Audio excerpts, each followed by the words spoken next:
ಬಂದರು ನನ್ನ ಆಂಜನೇಯ.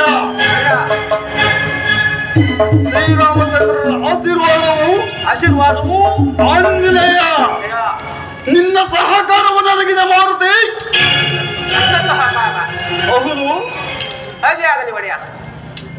ಎಲ್ಲಿ ನನ್ನ ಆಯುಧ? ತೆಗೆದುಕೋ ಒಡೆಯ.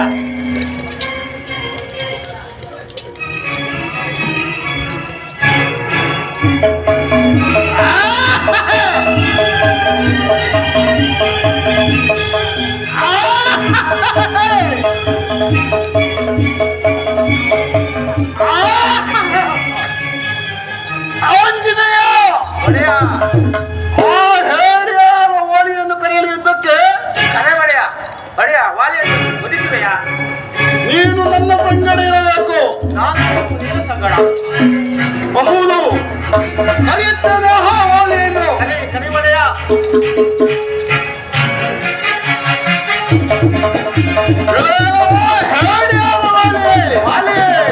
ಸ್ವಲ್ಪ ಹೊತ್ತಿನ ನನ್ನೊಡನೆ ಜಯಿಸಿದ್ರೆ ಎಂದು ಎರೆಹರದೆ ಕೂತಿರುವೆಯಾ?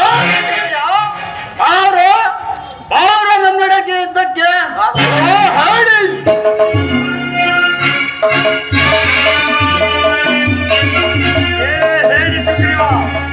ನನ್ನಿಂದ ಅಪಜಯವನ್ನು ಹೊಂದಿದ್ದರು ಮತ್ತೆ ಯುದ್ಧಕ್ಕೆ ಕಳೆಯುತ್ತಿರುವುದನ್ನು ನೋಡಿದರೆ ನಿನಗೆ ಯಾರೋ ಬೆಂಬಲಿಗರು ಇರಬೇಕೆಂದು ತೋರುತ್ತಿರುವುದು.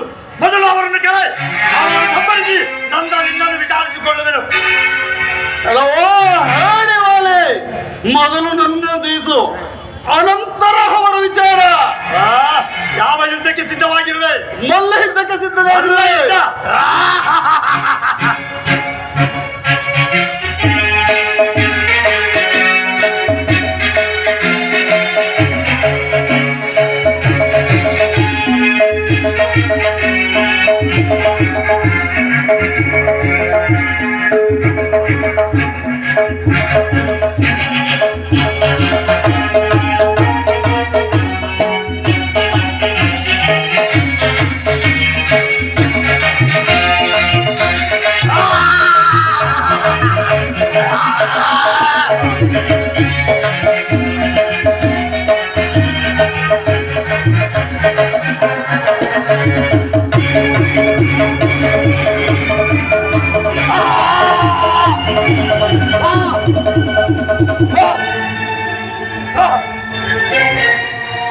ಯಾರು ಯಾರು ಮನೆಯಲ್ಲಿ ನಿಂತು ಬಾಣ ಹೂಡಿದವರು?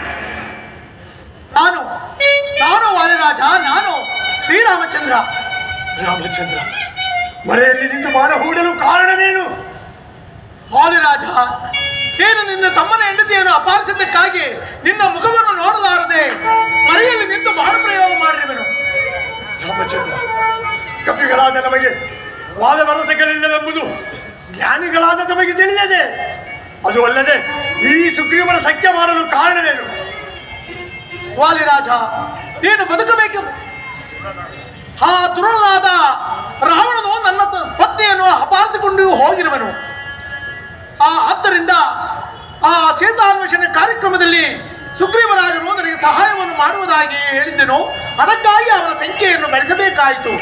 ಈಗಲಾದರೂ ನೀನು ಈ ವಿಚಾರವನ್ನು ಮೊದಲೇ ನನಗೆ ತಿಳಿಸಿದ್ದೇವೆ. ಕ್ಷಣಾರ್ಧದಲ್ಲಿ ರಾವಣನ ಶಕ್ತನು ತನ್ನ ಪಾದಗಳಿಗೆ ಬೆಳೆದಿದ್ದೆ. ಈ ಕೆಲಸವು ಸುಗ್ರೀವನಿಂದ ಸಾಧ್ಯವೇ? ವಾಲಿರಾಜನೇ, ಈಗಲಾದರೂ ನೀನು ಬದುಕಬೇಕೆಂಬ ಇಚ್ಛೆ ಇದ್ದರೆ ಹೇಳು, ನನ್ನೊಡನೆ ನಾನು ಬಿಟ್ಟಿರುವ ಬಾಣವನ್ನು ಉಪಸಂಹಾರ ಮಾಡಿಕೊಳ್ಳುವೆನು. ಇಲ್ಲ ರಾಮಚಂದ್ರ, ಇಲ್ಲ, ನನಗೆ ಬದುಕುವ ಆಸೆ ಇಲ್ಲ. ಆದರೆ ನಿಮ್ಮಿಂದ ನನಗೊಂದು ಸಹಾಯವಾಗಬೇಕಾಗಿದೆ. ಅದೇನು ಹೇಳು ವಾಲಿರಾಜ. ನನ್ನ ಮಗನಾದ ಕುಮಾರ ಅಂಗದನ ಭಾರವು ನಿಮ್ಮದಾಗಿರುವುದು ರಾಮಚಂದ್ರ. ಆಗಲೇ ವಾಲಿರಾಜ. ನನ್ನನ್ನು ಕ್ಷಮಿಸಿಬಿಡು. ನೀನು ಸೀತಾನ್ವೇಷಣೆ ಕಾರ್ಯದಲ್ಲಿ ಶ್ರೀರಾಮಚಂದ್ರನಿಗೆ ಸಹಾಯಕನಾಗಿರು. ಹಾಗೆ ಆಗಲಿಲ್ಲ. ನಾನು ಈ ಬಾಣದಿಂದ ಮೋಕ್ಷವನ್ನು ಹೊಂದುವೆನು. ರಾಮಚಂದ್ರ. ತಥಾಸ್ತು ವಾಲಿರಾಜ.